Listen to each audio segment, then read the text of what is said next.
fast and so special is that, in spite of all the glamour and the glitter, it still retains its old town charm. And one of the people who adds significantly to that charm is 79-year-old Francis Whitaker. He's one of America's finest blacksmiths. Our photographer, Tom Myers, went to his shop and saw him work on what he calls one of his most difficult pieces. You either master the material or it masters you. I am a blacksmith for 64 years. Right now I'm working on a very elaborate and difficult balcony railing. If the eye cannot see it, the hand cannot make it. You have to be able to visualize what you're going to make and then make it. If you don't know what you're going to make, you can beat it around all day. It has to go quickly. I know of no slow way to do this work. I know of no easy way to do this work. Well, this one, the scrolls were shaped in one plane, and then they were bent into another plane, or a compound curve. And that is one of the most difficult things there is to do.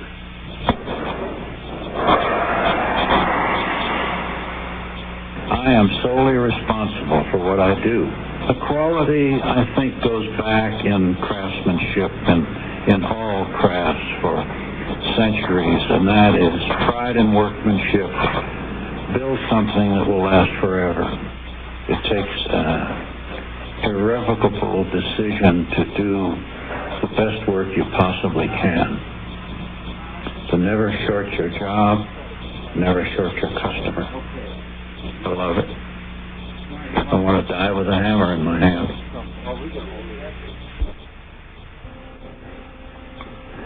You've seen the fancy balcony.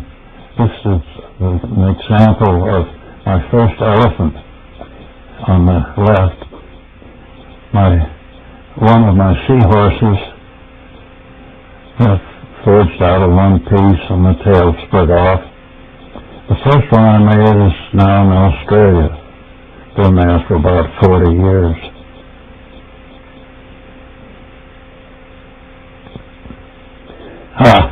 One of my biggest orders. A man who had 5 fireplaces and wanted 5 sets of tools. Oh, a nice set of andirons. There. Forged out of heavy stock. A fire screen with a combination base and handle to fit an archtop fireplace. Never made handles like that before, but this is one of my nice andirons. The cups on the andirons are called posset cups, and they used to put a container in with wine and mull wine in them. This was for Winthrop and Susan Lockwood. The initials are Susan Winthrop Lockwood and reversed on the other side. One of the many freestanding fireplaces I made with ribs that fitted fire brick, so you could drop fire brick in and put a fire brick hearth in. Another corner freestanding fireplace. They were very efficient, and unfortunately they're now not permitted. This is another very wide overhanging out of steel and covered with copper. One of the nice headboards involving some very nice forge welding and scroll work. A sign for a man's business, Wallingford's.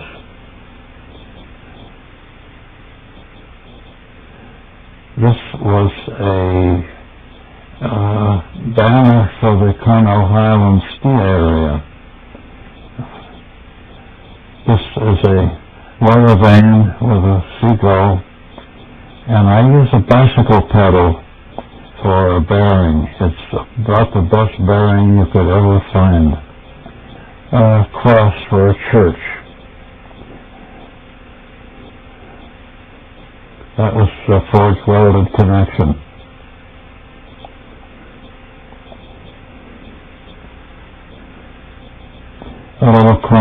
balcony rail with the spacings are all very even between the verticals. One of literally hundreds of feet of Victorian railings that I made in Aspen. A curved stair rail for the bathhouse in Aspen. Another build out. I don't know why they wanted that build out, but I was glad to make it. A very contemporary stair rail with a wild light fixture hanging over the platform. This is back in Carmel in the very early days. A railing out of 3/4 square, sample railing with lots of square work on it.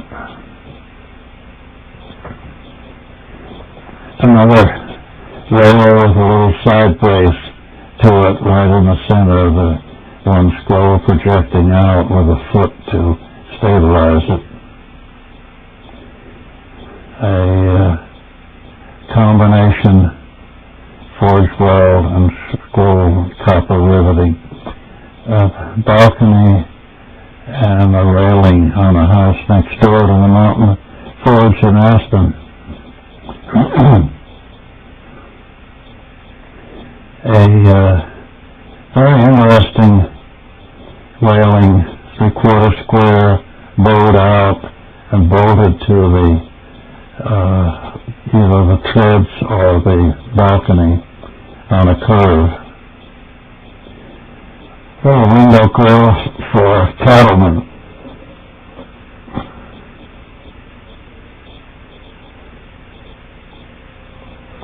This is for Leon Uris with his freedom fighter in the center. The freedom fighter was about 2 inches high, and I projected it on the back wall to make it full life size. A gate for a church in Golden, Colorado.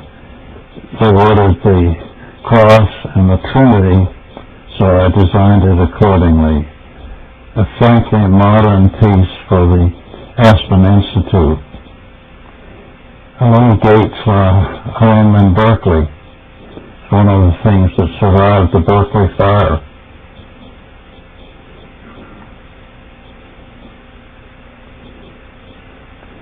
Some candlesticks in the shop window of my forge in Aspen, looking at the Aspen Mountain in the background. Very simple candle holder.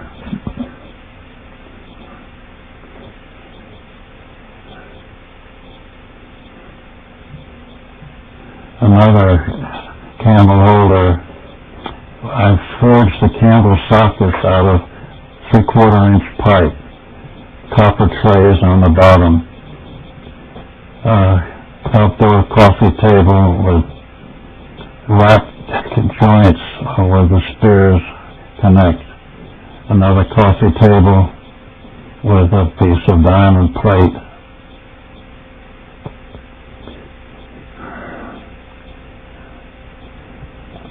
As the base for another coffee table that was built of wood, and I incorporated that on.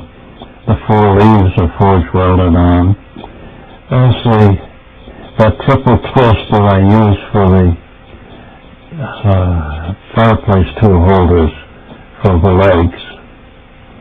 A bracket for a wishing well in Aspen. One of my little door knockers with the animal head. I like that pattern. Frankly, very modern door latch for quite a modern house. The hole above is for the cylinder lock. A front door handle and the slide bolt. You can see I make my slide bolts long enough so you don't have to bend down or climb up on the ladder to open the head bolt. Lots of door hardware, all kinds of patterns. Again, this is a front door with a cylinder lock on the right. Pair of little slide bolts.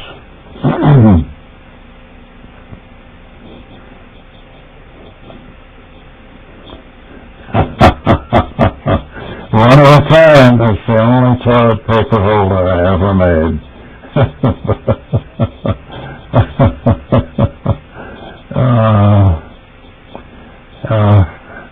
Railing on some steel steps.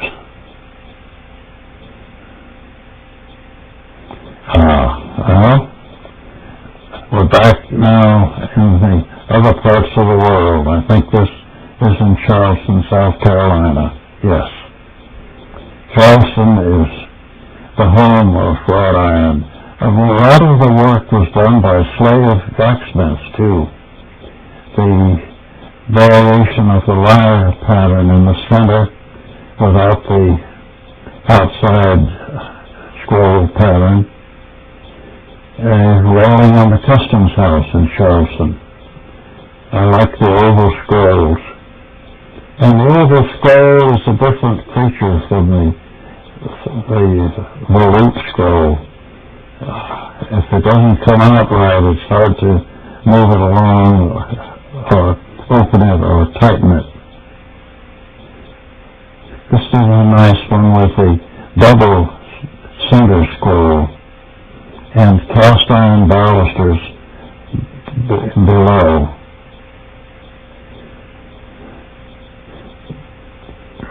Corner balcony in Charleston.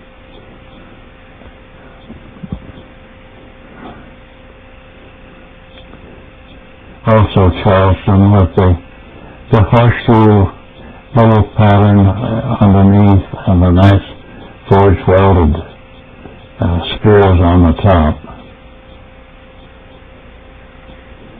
I think this is getting into Europe now.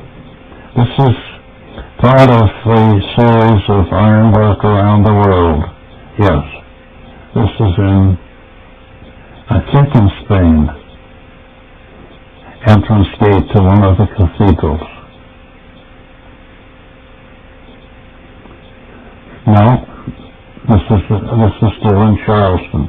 That center pattern is very common, used in Charleston. The two verticals with the long scrolls in between. This is in the Biltmore Mansion in Asheville, North Carolina.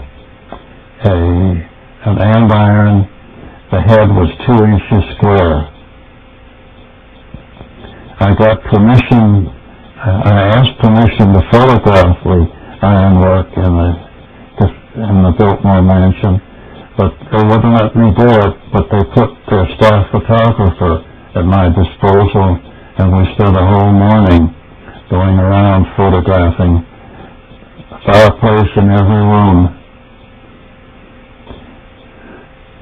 And at the end, when we went to lunch, the photographer said, "Mr. Whitaker, I've been here almost 3 years and I never saw the ironwork until you pointed it out."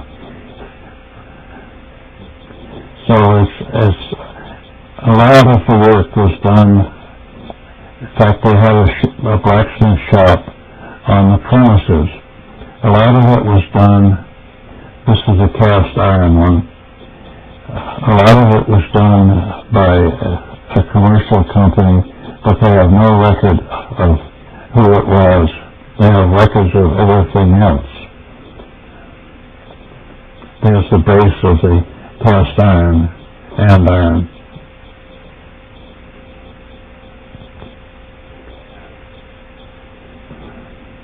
It's well worth a visit there.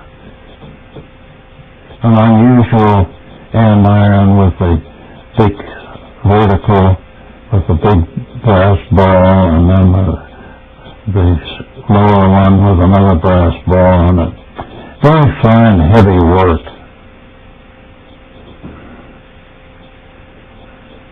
And a lot of chisel work on that also. There's a different one and a different fireplace, but the same style with the extra little. There's a railing.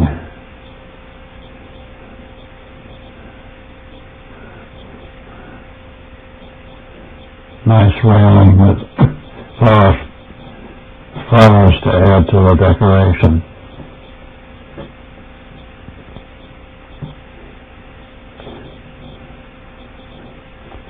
Piece of railing with very nice repoussé leaves and rosettes.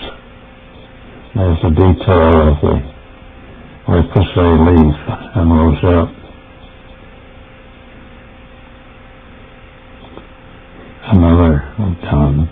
Very nicely done. And this was on a curve too. That was just the newel at the bottom. And it was curved around the newel.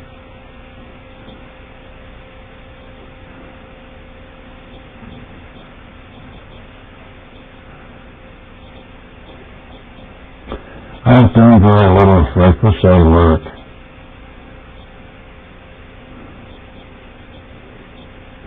It's a period that I never got training in, and it's almost a special form of blacksmithing. The repoussé leaves.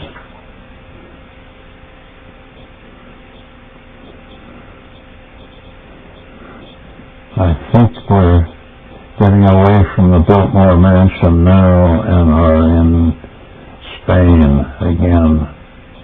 Yes. This is in Spain. With a very fancy chandelier with candlelight on it. Look at the detail in that. Amazing.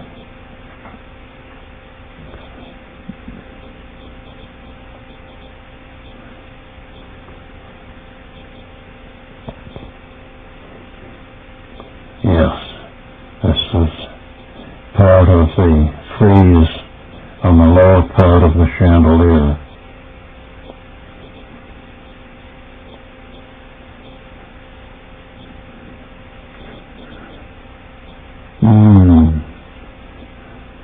I think this was one of the hotels where we stayed.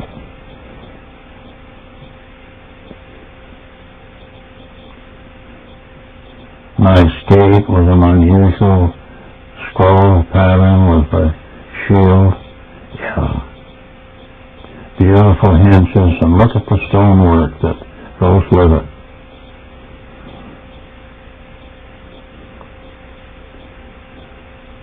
I think myself, maybe I'm prejudiced, but I think myself that the traditional work will probably outlast the modern. Very fine example of a heavy railing with good forged welded scrollwork there. And curved and going up the stairs. I don't know if any of you have ever made a curved stair railing with such scrollwork on it. I believe this is in New Zealand again. This is one of the many braces or the canopies that protect the sidewalk. Yes, this is New Zealand.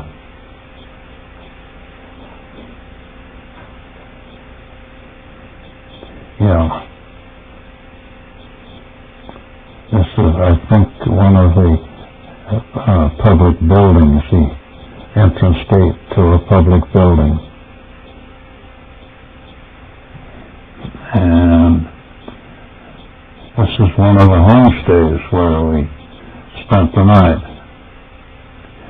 Charming people in New Zealand. A little bit of gold leaf and some intricate overlapped scrollwork top and bottom. This is the finial on the bottom of the stair rail.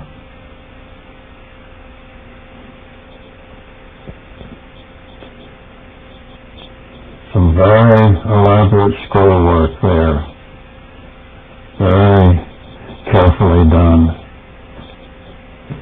And a nice job of the forged welded spears on the top. The rows of rings are very common almost everywhere. But there's a door knocker that you don't see very often with that wonderful welded collar on it. One of the churches with crosses on every spire.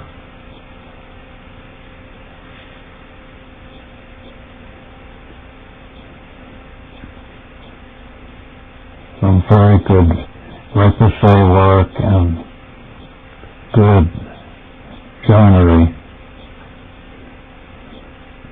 Lamp brackets on a big public building.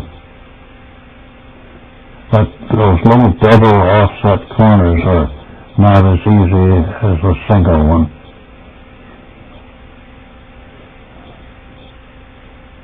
Very tight pattern there. Again, very close-knit pattern.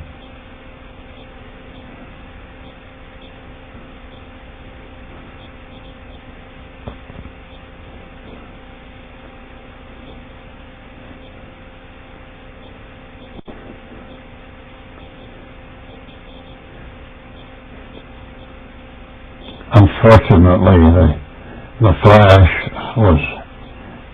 didn't help in some cases. I've never seen a canopy like that out of sheet metal and scrollwork. A building tie for one of the stone buildings.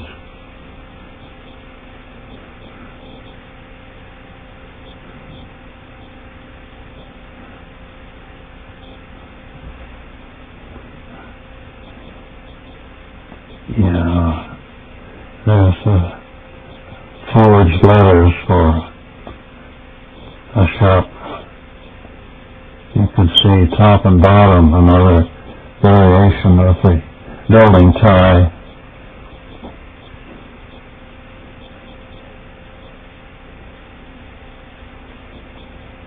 More of the building ties all over.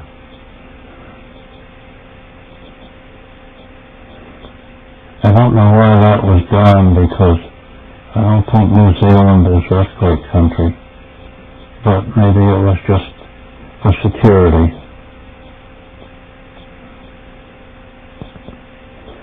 Nice pattern on the piece of ironwork. I couldn't figure out how that one was done either.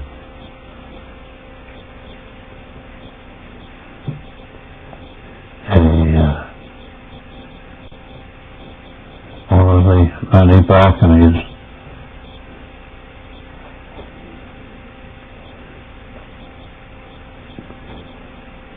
Very fine combination of keyhole and door pull.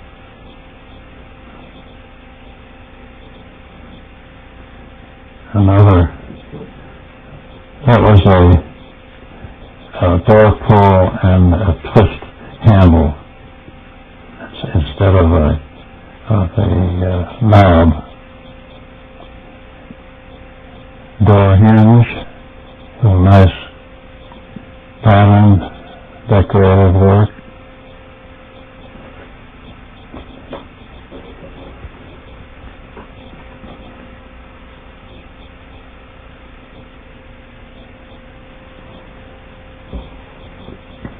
Very simple handmade latch. Actually, I think it was a lift latch. There's a door knocker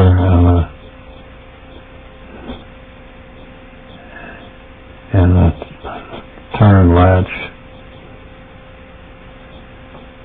in a graveyard. I mentioned before, the rows of rings are very common.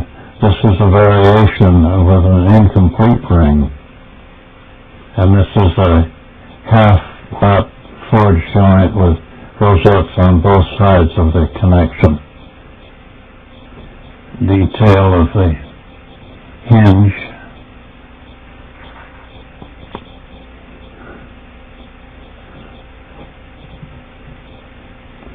There's the whole gate. Half-lap joint on the, slightly on the diamond, which is not easy to do. They are very skilled Scotch blacksmiths in New Zealand, and they had good ironwork and good coal. And here are the results.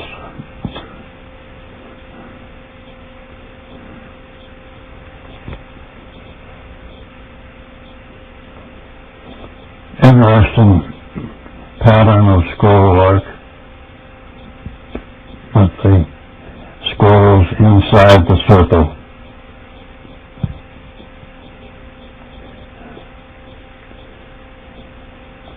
A door pull.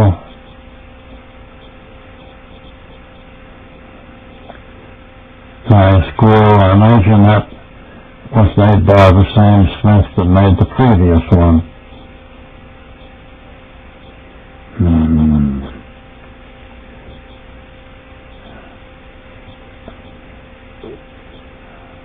One of the many buildings, oh yes, there's a different pattern for the brick ties, the building ties.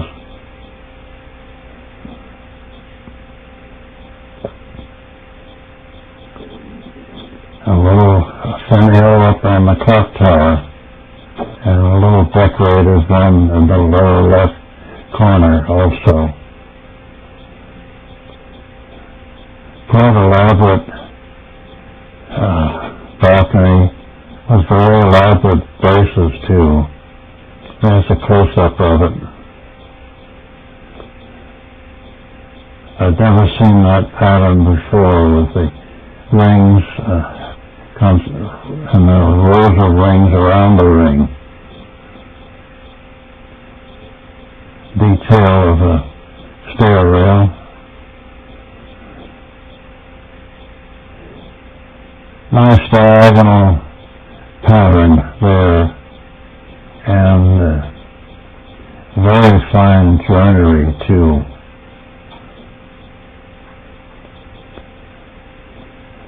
Another simple railing. Again, the double top rail I like very much. It really sets the pattern off in between.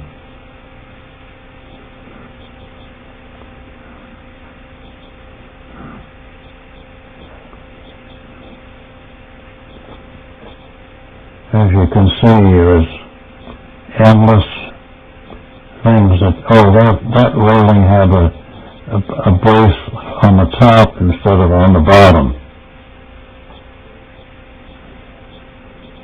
Very nice little peephole. Interesting forged spear.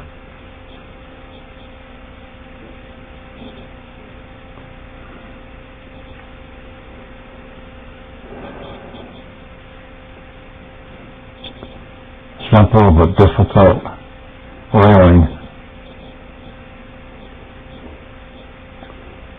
I didn't pass up anything that was made of iron. I don't know what that was for. There was nothing hanging on it, just on the wall. There's an old building with a thin latch and padlock. Very heavy wrought ironwork there. Must have had a lot of molded dies for it. There's another one, very, very heavy.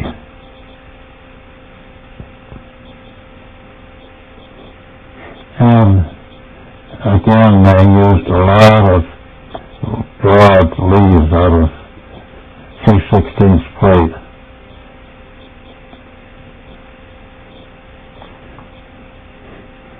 I haven't paid so much attention to the blowed-out balcony until I had to make one.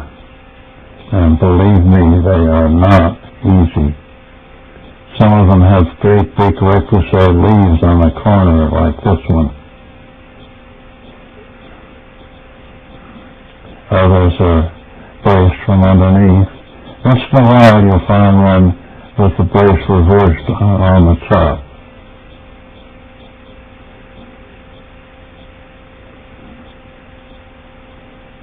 This one is the worst for wear. Very heavy one there. With I don't know whether that was a sheet metal backing or not. This is the scroll work on the base of a lamp post.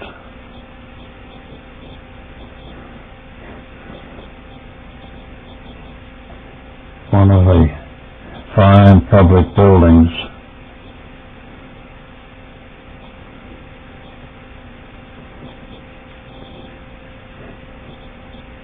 Nice little pattern, the little oval in the center, and the oval in the center here have some very intricate pass-through and joinery.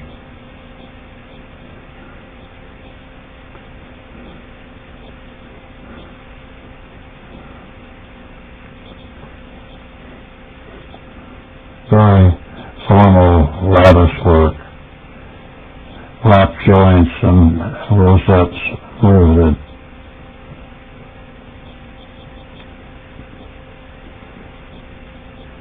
That was part of a little arm sticking out,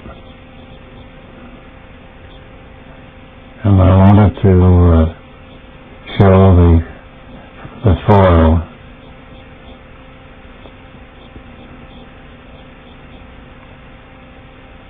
This is a nice little balcony. There's a handrail with the baluster. The handrail passed through the vertical baluster at the bottom. A door pull. Very nice forge work.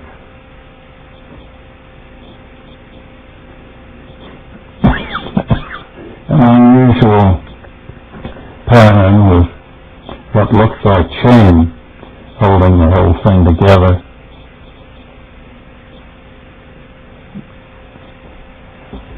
Was a little bearded door pulls at the bottom.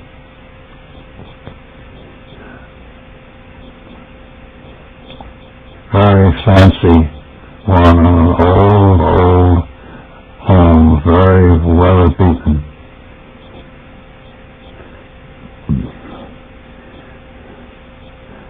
I don't know what that was for, either to hang something on or a bumper. Very solid.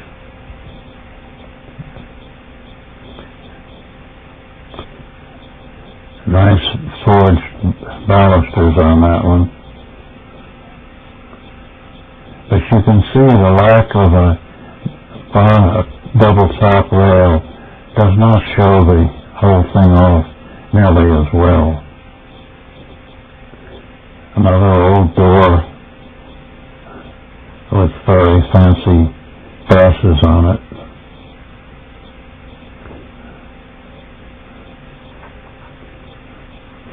The scroll will go a lot of places. There's a nice wavy bar one there. And that one had no braces. This one has no braces unless they were concealed in the stonework underneath.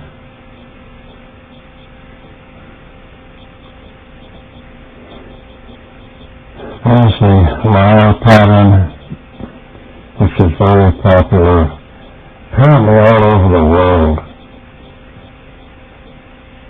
And again, iron does not have to be black. The New Zealanders were very fond of color. Interesting detail there at the bottom with the horseshoe shape on the little split scroll.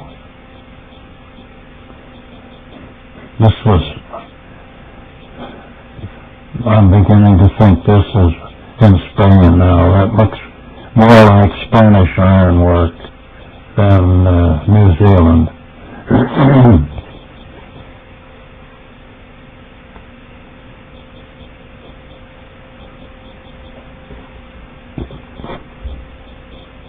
Very simple but effective door grill. It was bowed out. And that one too. That one has double crossbars with the verticals riveted in between. This is a design I find very difficult to do, not symmetrical. I always want to make mine symmetrical.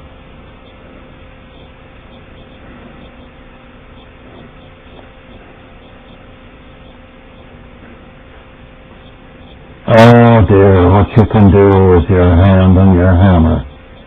It's wonderful. Some very, very weathered piece. That must have been 15th, 16th century on a metal door.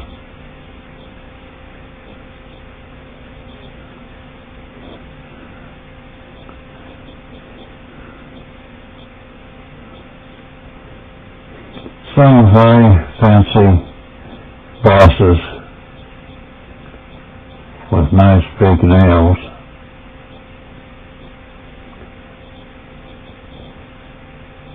Simple door knocker. And look at the little carving just above it on the door.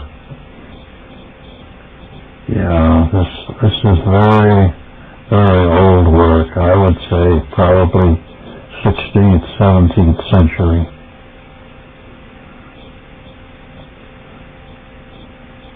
Unusual fastening there on the corner where it joins the masonry.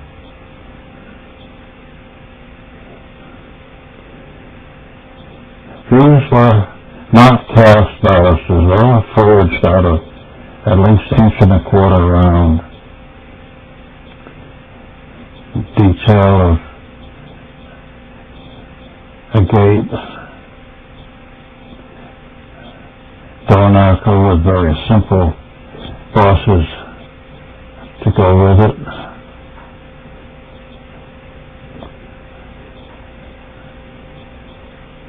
That's one of the better balconies with the pattern, the lozenge pattern on a diamond.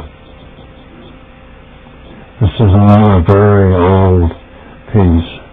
Thank goodness they had wrought iron in that didn't corrode so much. It's interesting to see the development of the skill of the smith from beginning with very simple and going on to perhaps the finest example, the Gothic work that you see so much in Europe. Again, those little diamonds are forged on the diamond.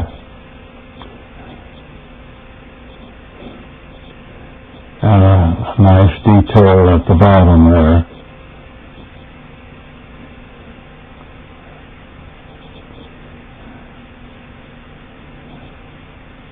Must have been fun to be a blacksmith in those days.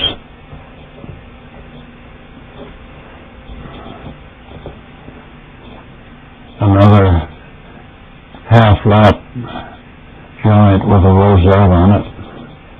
Oh, this is the aqueduct in one of the Spanish cities. I can't remember which one.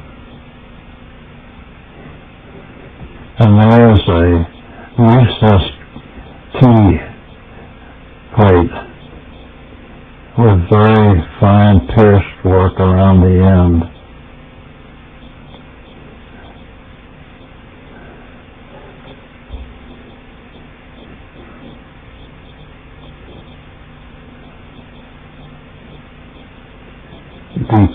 of some nice decorative carving on that railing.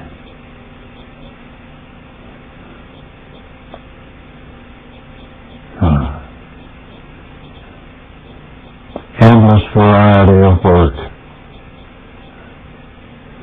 But as I mentioned before, all the photographs I took of balconies, I never saw anyone on one.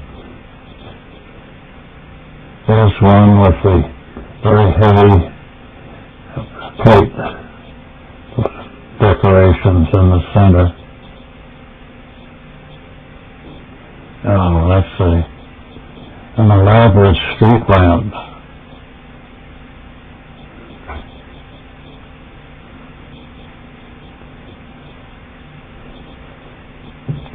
Some very nice door hardware. I would have reversed the twist so one would be right and one would be left.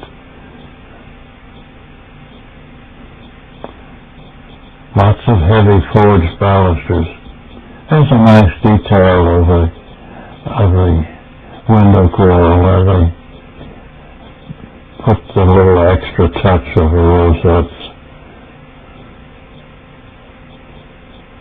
and a door knocker.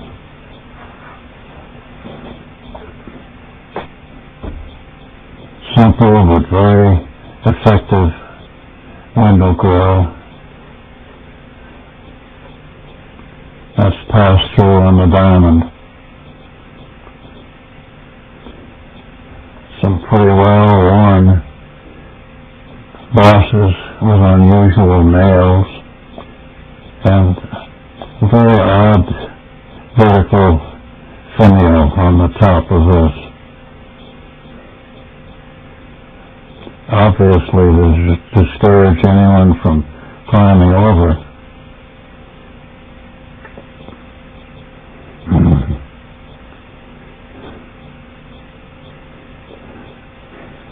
Oh, what a wonderful age.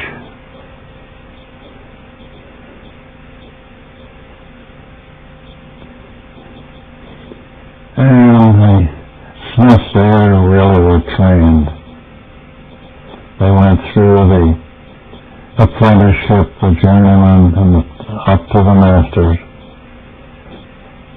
And that's why the work is so fine. I don't know how they got those collars on after the bar was pierced through. Simple but very effective photo decoration on the back plate of the knocker. Another good example of door hardware.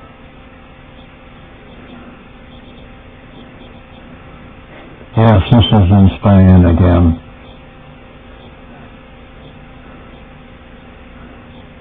Someday I'd like to do the other 3/4 of Spain.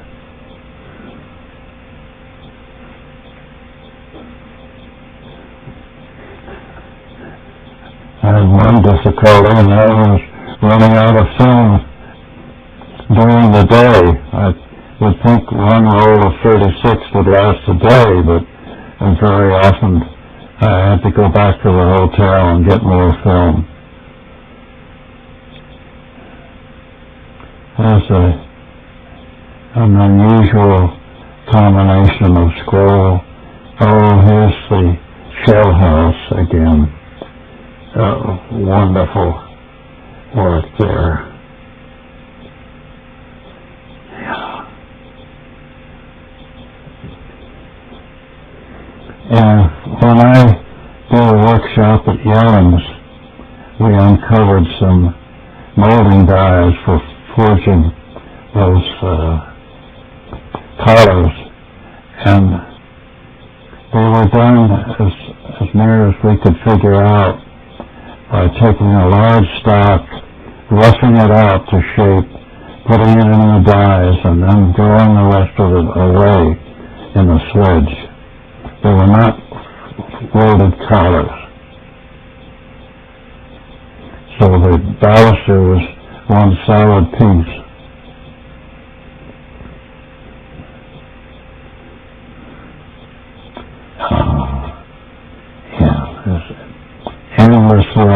to the little window grills.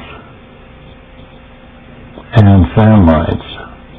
This one was out of round stock. And look at it closely, and look at all the jump and forged welding on it.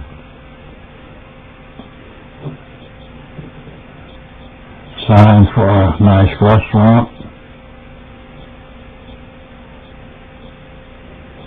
The Gothic influence there.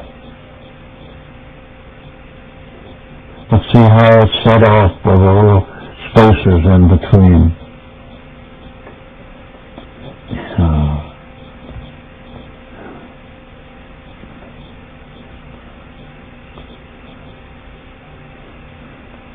Base of an andiron.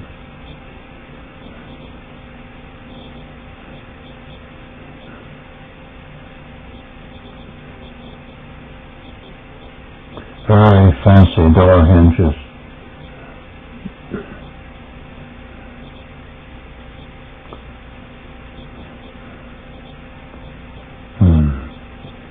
I can't place that one. A bell tower, I guess you'd call it a pergola top.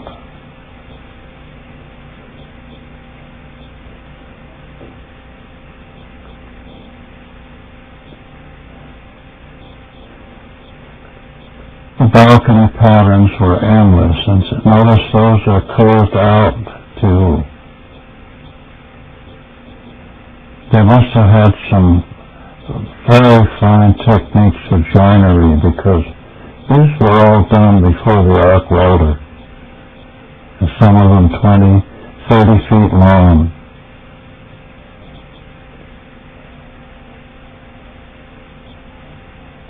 Look at the nice carving in the center style with the grotesque head at the top.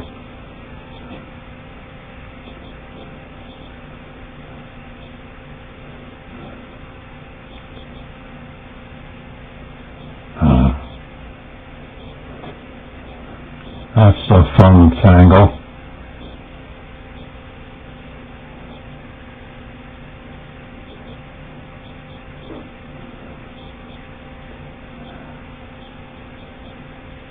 Not a very formal one.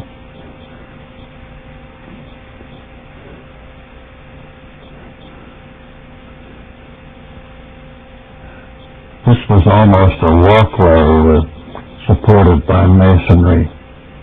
Someone's initial there in the center.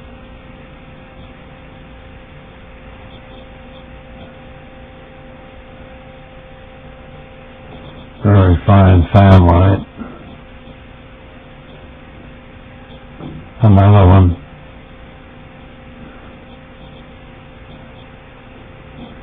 The parallel scroll work. Oh, yeah, this is, I think, in one of the hotels where we stayed, with a nice double top rail. Yeah, this was in one of the hotels.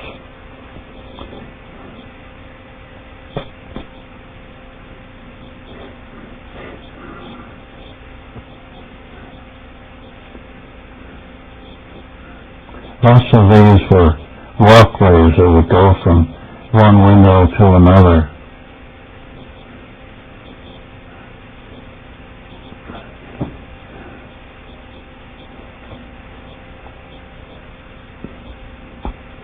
Oh, yes. Inside one of the small churches, they spared no expense with gold leaf there. It's a lovely little piece. The shape of the opening that it fits into adds to the whole thing.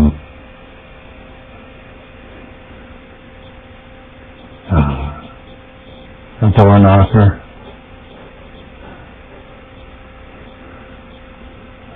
Some nice leather handle with pierced plates and matching door bosses on it.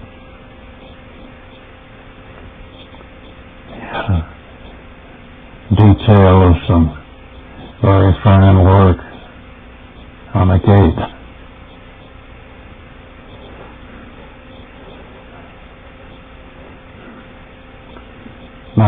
the gate.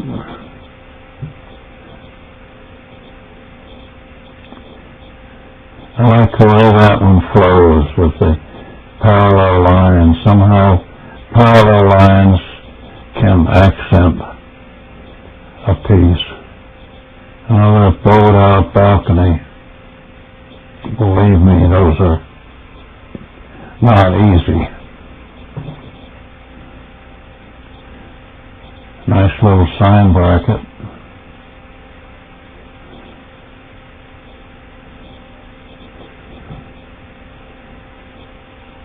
And a very simple but decorative window grill.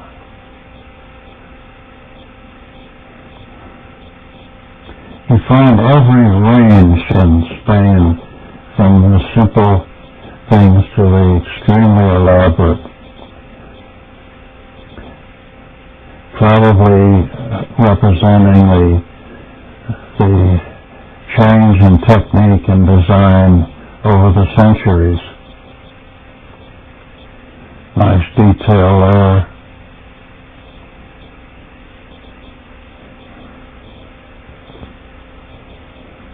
Still no people on the balconies, but lots of flower pots.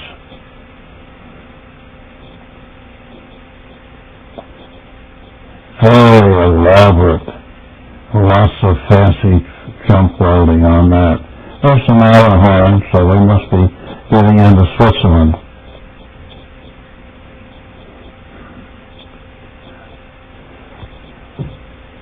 Yes, this is probably Switzerland. Look at that big vertical baluster out of one piece.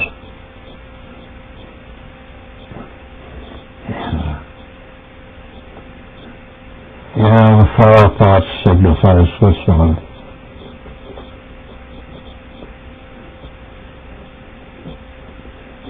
Nice little detail on those gates and some tricky joinery. That's the most unusual one. A door grill. Another one. Unusual pattern. Nice joinery there too.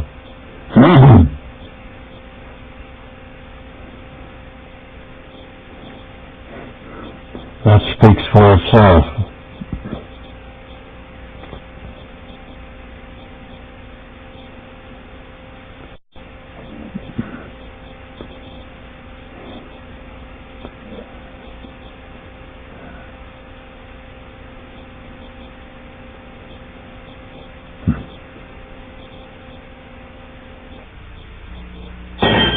He's the village blacksmith. But he has never made a horseshoe. Francis Whitaker is an artist who crafts iron. The first time I got hold of a piece of hot iron on an anvil, I knew that was what I wanted to do. The first time was 1922. At age 80, with hands too dirty to get clean anymore, he is still grabbing the hot iron from the forge. There's a fascination in taking a stubborn material and shaping it to your will. The quality that iron has that other materials do not have is its strength and its potential for beauty. And it's up to the smith to bring out that beauty. Whitaker's decorative work can be found around the world, but it's most prevalent in Aspen, Colorado, where he has worked for a quarter of a century. The town's Victorian architecture is an ideal setting for the artistry of this blacksmith. His work is so popular, people stop him on the street to talk business. I was just wondering about these are calicos and this ornamental work here. How many? 50? I thought one would be enough. I'm just trying to figure out. 50, I won't live that long.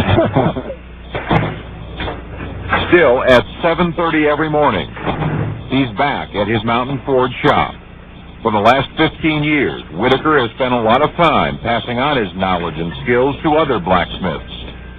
But don't let the grandfatherly face fool you. He's from the old school and demands perfection and hard work. If you don't have the pride in your workmanship, you're not going to do your best work. And you're not going to get to the top. Whitaker says he's disappointed that he has not found a young blacksmith with the same pride and desire he has to join him at the top, to take over the business when he retires. Roger O'Neill, NBC News, Aspen, Colorado.